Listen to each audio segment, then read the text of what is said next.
Grandma Harriet's genius recipe. It's magnificent. So anyway, so this is what I do so that we are completely level now. So all my cookies will bake at the same time and all that good stuff.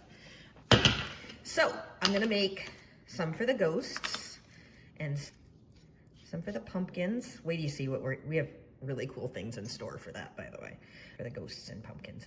It's kind of cool. Anyway, there's my cookie tip. That's all I got. You see it, normally you have to get under there and you beef them up. So baking spray, see there, that's what they usually do. Baking spray with flour, and you see it just leaps out. Neat. So what I'm gonna do is I'm gonna make a bunch of these. I'm gonna bake them, and I will be back in about an hour. These are out of the oven and they're cooling. Look at how completely consistent they are. That's pretty cool. And that's because I used my little rolling pin guide things. So I know that people make ones that fit on the rolling pin too. But anyway, I'm gonna add those to the site because I think it's pretty genius and easy to use.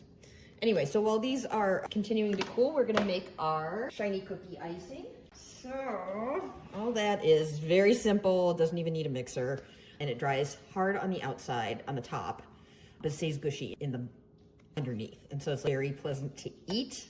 You can still stack them and you can still bag them and all of that kind of stuff too. So it's pretty cool.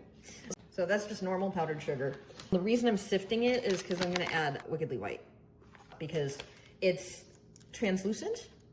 You can see through it a little bit if you don't do the Wickedly White. This is basically the kind of icing that my mom used to make for Christmas cookies and stuff. So I'm gonna show you how I do cookies. I dip them instead. So I just give it a dip, make sure it's covered the whole cookie, and I just give it a little scrape there so there's not a seam down the middle, and give it a shake. See all those air bubbles? But I can also stab them, so we're good. Everything's happy.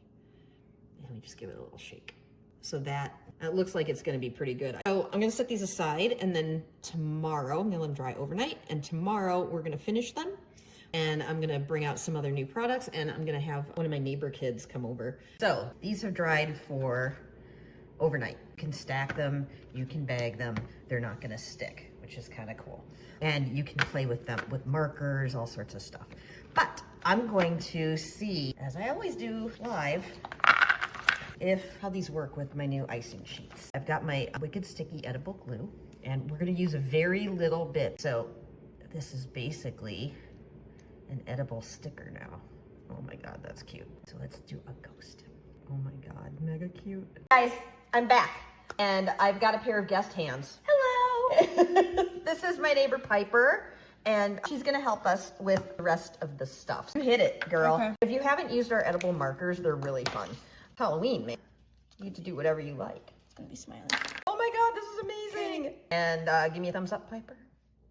Thumbs up. Then this is one of our cut apart stencils.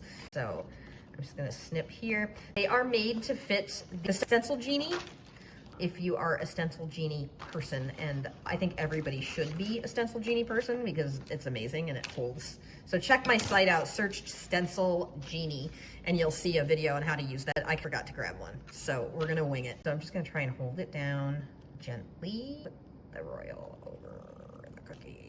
And get rid of all that extra. You can do that. That's adorable. These stencil really well on the Oreo and Nutter Butter because it's completely flat. So anyway, all the possibilities, guys. Oh, spooky.